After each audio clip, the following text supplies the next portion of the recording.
Morning everyone. Today we will discuss the topic termination of agency. तो सबसे पहले हम क्या पढ़ेंगे, एजेंट, प्रिंसिपल और एजेंसी ये क्या होते हैं। एजेंट क्या होता है? एजेंट एक पर्सन होता है जो प्रिंसिपल के थ्रू हायर किया जाता है। ये दो पार्टीज के बीच कम्युनिकेट करके रखता है एजेंट जो होता है। सेकंड है प्रिंसिपल। प्रिंसिपल क्या होता है? प्रिंसिपल वो पर्सन होता है जिसके लिए काम किया जाता है और जिसको रिप्रेजेंट किया जाता है as a owner. Next point है एजेंसी। एजेंसी क्या होती है? प्रिंसिपल और एजेंट के रिलेशनशिप को क्रिएट करने के लिए जो कॉन्ट्रैक्ट बनाया जाता है उसे एजेंसी कहते हैं। एक एजेंट जो होता है एक कनेक्टिंग लिंक होता है जो दो बंदों को कनेक्ट करके रखता है।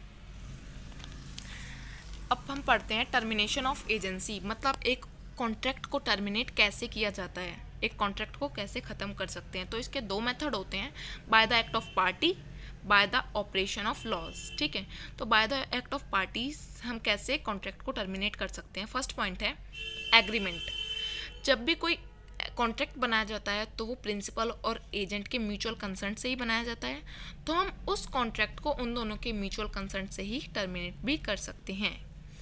सेकेंड पॉइंट है रेवोकेशन बाय द प्रिंसिपल। इसमें क्या होता है, प्रिंसिपल जो होता है उसके पास कुछ अथॉरिटीज़ होती हैं, वो उन अथॉरिटीज़ का यूज़ करके कॉन्ट्रैक्ट को ऑफिशियली टर्मिनेट कर सकता है।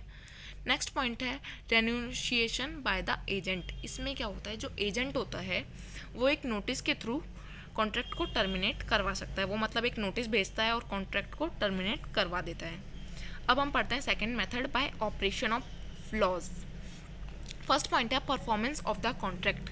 ये जो मेथड होता है ये मेथड बहुत ही ऑब्वियस मेथड होता है जिसे लोग यूज़ करते हैं कॉन्ट्रैक्ट को टर्मिनेट करने के लिए, जो कि एजेंट की परफॉर्मेंस के बेस पे ही बनाया जाता है। जब कंपनी स्पेसिफिक ऑब्जेक्ट के लिए कॉन्ट्रैक्ट बनाती है और जब वो स्पेसिफिक ऑब्जेक्ट हमारा ख़त्म हो जाता है तो लॉ के द्वारा उस कॉन्ट्रैक्ट को टर्मिनेट कर दिया जाता है। सेकेंड पॉइंट है एक्सपायरी ऑफ टाइम। इसमें क्या होता है, एक कॉन्ट्रैक्ट की फिक्स ड्यूरेशन के लिए एक कॉन्ट्रैक्ट बनाया जाता है, मतलब एक फिक्स टाइम पीरियड के लिए। जब वो टाइम पीरियड ख़त्म हो जाता है तो लॉ के द्वारा उस कॉन्ट्रैक्ट को भी टर्मिनेट कर दिया जाता है। नेक्स्ट पॉइंट है death of the insanity of principal और एजेंट। इसमें क्या होता है कि जो एक एजेंट और एक प्रिंसिपल होता है उन दोनों का पर्सनल रिलेशन होता है। जब कोई क्रिटिकल कंडीशन या दोनों में से किसी एक की डेथ हो जाती है तो कॉन्ट्रैक्ट को टर्मिनेट कर दिया जाता है बाय लॉ। नेक्स्ट पॉइंट है इंसॉल्वेंसी ऑफ द प्रिंसिपल। इसमें क्या होता है, जब प्रिंसिपल इंसॉल्वेंट हो जाता है तो आगे वो कॉन्ट्रैक्ट बढ़ ही नहीं सकता। जब क्योंकि प्रिंसिपल ही इंसॉल्वेंट हो गया है तो कोर्ट उस कॉन्ट्रैक्ट को टर्मिनेट कर देती है। Destruction of the sub matter. इसमें क्या होता है, जो एजेंसी होती है उसमें एक स्पेसिफिक सब मैटर के लिए कॉन्ट्रैक्ट बनाया जाता है। जब वो सब मैटर ही डिस्ट्रॉय हो जाता है तो कॉन्ट्रैक्ट अपने आप ही टर्मिनेट कर दिया जाता है बाय लॉ। नेक्स्ट है सब एजेंट। सब एजेंट क्या होता है, एजेंट के अंडर जो एम्प्लॉय वर्क करता है उसको हम क्या बोलते हैं, सब एजेंट। अब इसकी दो कंडीशन है, where a sub agent is properly appointed, where sub agent is improperly appointed. तो फर्स्ट कंडीशन हम देखते हैं, the principal bound and liable of the third party. जो प्रिंसिपल ही होता है वही थर्ड पार्टी को अपॉइंट करने नहीं देता, मतलब बाउंडेशन लगा देता है कि थर्ड पार्टी को अपॉइंट नहीं करना। सेकेंड पॉइंट है the agent is responsible of principal for the act of sub agent. इसमें क्या होता है, जो सब एजेंट की परफॉर्मेंस होती है उसके लिए एजेंट को आगे रिस्पॉन्सिबल होना पड़ता है। अगर कोई काम सब एजेंट गलत कर देता है तो एजेंट आगे जवाब देता है प्रिंसिपल को, ना कि सब एजेंट देगा। नेक्स्ट पॉइंट है the sub agent is responsible for his act to agent not the principal. इसमें क्या है कि ना, जब सब एजेंट कोई गलती कर देता है तो वो रिस्पॉन्सिबल होता है ओनली एजेंट के लिए, ना कि प्रिंसिपल के लिए। तो फर्स्ट पॉइंट क्या था, पहला पॉइंट है कि प्रिंसिपल बाउंडेशन लगाता है किसी भी थर्ड पार्टी को अपॉइंट करने के लिए, मतलब कोई सब एजेंट अपॉइंट करने के लिए।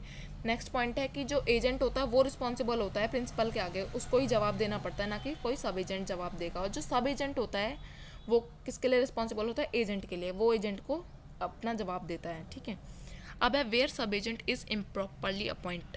जब इम्प्रॉपरली अपॉइंट किए जाते हैं sub agent, principal is not liable. Principal liable नहीं होता क्योंकि प्रिंसिपल पहले ही बाउंडेशन लगा चुका होता है कि कोई भी थर्ड पार्टी अपॉइंट नहीं करनी, तो कोई भी मिस्टेक होगी उसके लिए प्रिंसिपल लायबल नहीं होगा।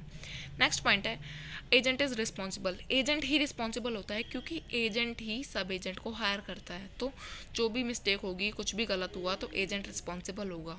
Sub agent is not responsible to principal, he is responsible only to agent. जो सब एजेंट होता है वो प्रिंसिपल को के लिए रिस्पॉन्सिबल नहीं होता, वो ओनली एजेंट के लिए रिस्पॉन्सिबल होता है, क्योंकि एजेंट ही उसे हायर करता है। नेक्स्ट है ड्यूटीज़ ऑफ एजेंट। एजेंट की क्या क्या ड्यूटीज़ हैं? To act according to the direction of principal. जो एजेंट होता है वो प्रिंसिपल के डायरेक्शन के अकॉर्डिंग ही काम करता है, जो वर्क प्रिंसिपल देता है उसी के अकॉर्डिंग वो वर्क को परफॉर्म करता है।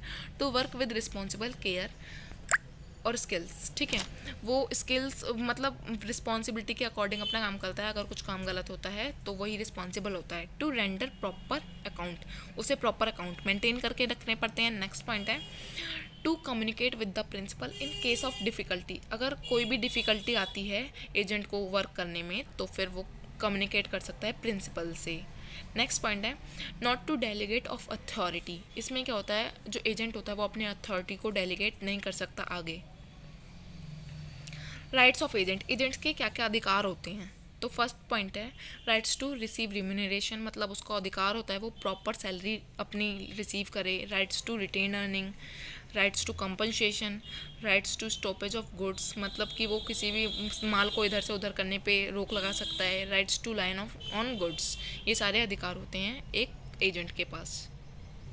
Kinds of agent, agent 3 types के होते हैं, स्पेशल एजेंट, जनरल एजेंट और यूनिवर्सल एजेंट। स्पेशल एजेंट कौन सा होता है? जो एक स्पेसिफिक टास्क को परफॉर्म करता है, मतलब कोई स्पेसिफिक टास्क है उसी के लिए हम स्पेशल एजेंट को हायर करते हैं। नेक्स्ट है जनरल एजेंट। जनरल एजेंट जो होता है मतलब कॉमन है, हर उसमें मिलता है हर कंपनी में जनरल एजेंट, क्योंकि ये पर्टिकुलरली एक बिजनेस के वर्क को परफॉर्म करता है। यूनिवर्सल एजेंट, जो यूनिवर्सल एजेंट होता है वो her for all activities, her activities के लिए होता है, मतलब कोई भी एक्टिविटी वो परफॉर्म कर सकता है। एक्सटेंट ऑफ एजेंट अथॉरिटीज़, मतलब एजेंट की अथॉरिटीज़ की क्या क्या सीमाएं हैं। हिज एक्चुअल अथॉरिटी, जो एजेंट होता है उसकी एक्चुअल अथॉरिटी होती है उसके पास। अपारेंट अथॉरिटी, अपारेंट मतलब क्या होता है? स्पष्ट, मतलब क्लियरली, उसको क्लियरली डिफाइंड होती है उसके पास क्या क्या अथॉरिटी हैं।